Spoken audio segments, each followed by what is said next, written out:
Ika nga nila, ang pagkakaroon ng kapayapaan ay dapat magmula sa puso ng bawat isa. Magkaiba man ang paniniwala o kultura para matamasa ang tunay na kahulugan nito. Kapayapaan sa ating lipunan sa kabila ng kaliwat ka ng unos sa ating mga buhay. Panoorin po natin ito.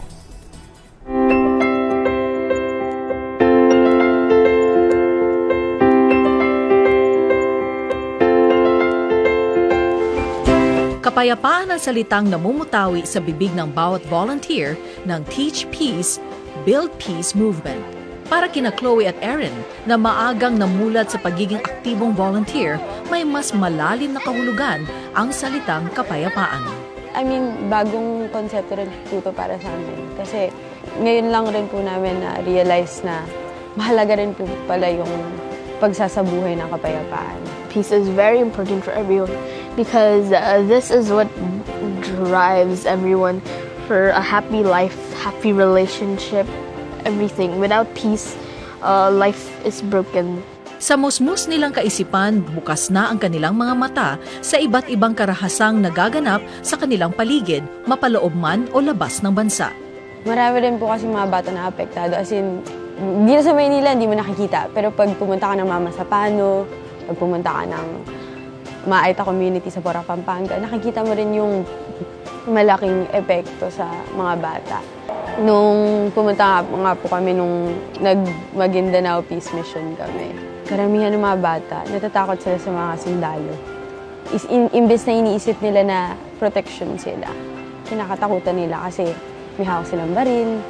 At sa pamamagitan ng iba't ibang talento na ibabahagi nila ang kani-kanilang advokasya, si Chloe kasamang iba pang mga volunteer ay gumagawa ng mga awiting tumatalakay sa kapayapaan.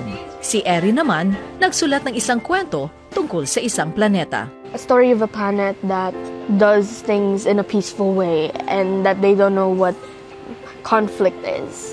They have no imagination of conflict. And once this alien saw Earth, she tried to use her powers to see if she can create peace on Earth.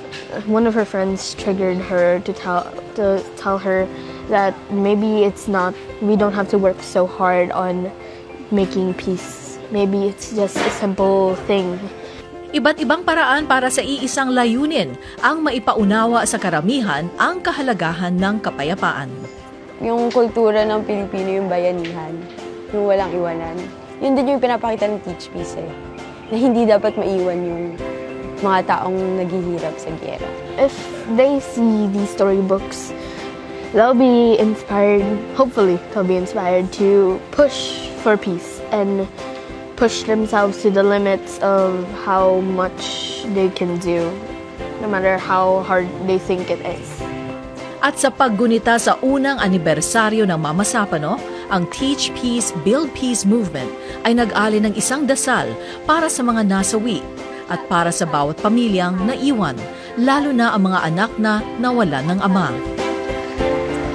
Nag-ikot din sila sa lansangan para mamahagi ng mga bulaklak, peace notes at pagkain sa mga taong nakakasalubong nila dahil naniniwala silang dapat isabuhay ng bawat isa ang kapayapaan.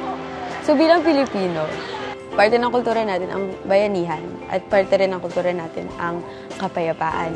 At upang umunlad pa ang ating bayan at upang magkaroon ng magandang buhay ang ibang mga taong naghihirap, dapat sinisimulan natin ang ating sarili.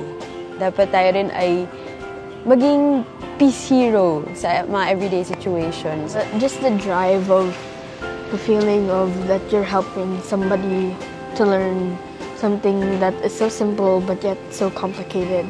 Yes, I get tired, but that doesn't stop me from doing what I love.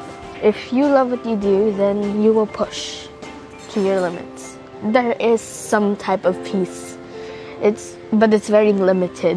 It's the one that creates our happiness and our joy and our emotions that trigger us to smile and to feel happy inside.